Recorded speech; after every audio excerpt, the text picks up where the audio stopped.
The I in Alice is for inform. And the inform is really a continuation of the alert, right? So we have the alert for those who are in that immediate space. Now what do we have to do? We have to take that alert, put it in some information, and give it out to everybody else in the facility, right? So when I talked about the people who are on the other side of the building down that way, they may miss the alert, but guess what? Through some way of informing them, PA system, two-way radio, text messaging, whatever it is, now we can get that information to them over there. We can get that information to people in other parts of the building that may not have been in the space to get the initial alert. So really, the inform is just a continuation of the alert. So now we're giving information. We're giving real-time information as information changes. So when our active killer goes from one area of the building to another area of the building, we're going to give out that information so that, guess what? Now the people in the area that is now affected by the active killer can do what? Make a decision. And we're going to keep doing that. What good does harboring the information do for anybody else? Doesn't. If I know where the bad guy is, don't you want to know? Because I sure want to know, right? So I need to get that information to you. I need to get that information to you in plain language, right? I need to tell you, hey, there's a man with a gun in the sanctuary. I know.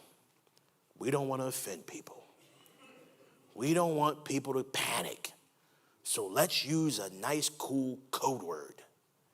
No. If there's a guy with a gun at your main office, at your HR, your payroll, your sanctuary, your boardroom, guess what? Tell the people that. Right? Don't get on the PA system and, boop, code silver.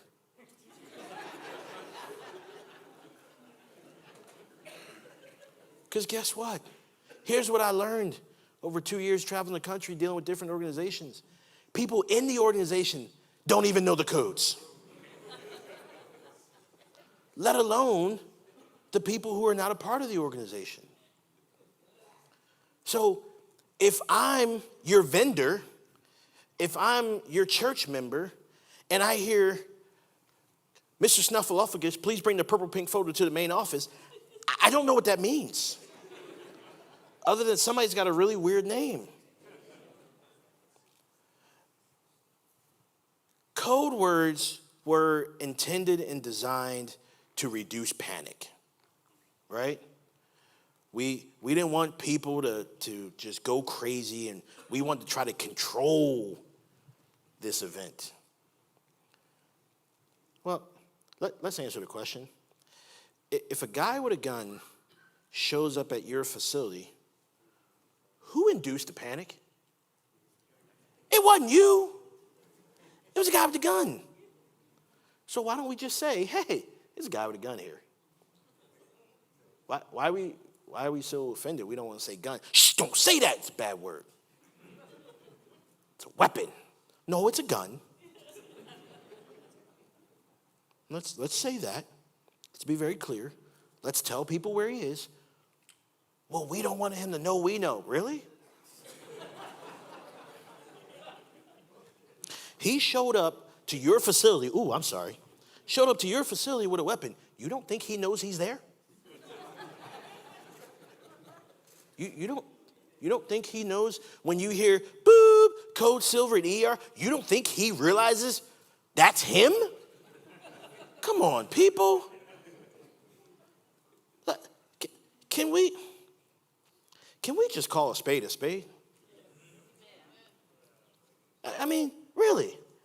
Can we just call it what it is? We're trying to survive. I don't need your nice official CEO, senior pastor moment. I just need to survive. So tell me where it is. What are the two most important pieces of information you can give? What you have and where you have it. Those are the two most important pieces of information I need to know. Because now I know that if the what is where I am, I need to try to get away from there. Right? And if the what is coming to where I am, then maybe I need to fortify a barricade and look for a secondary escape. But ladies and gentlemen, we have got to play the cards we've been dealt. And guess what?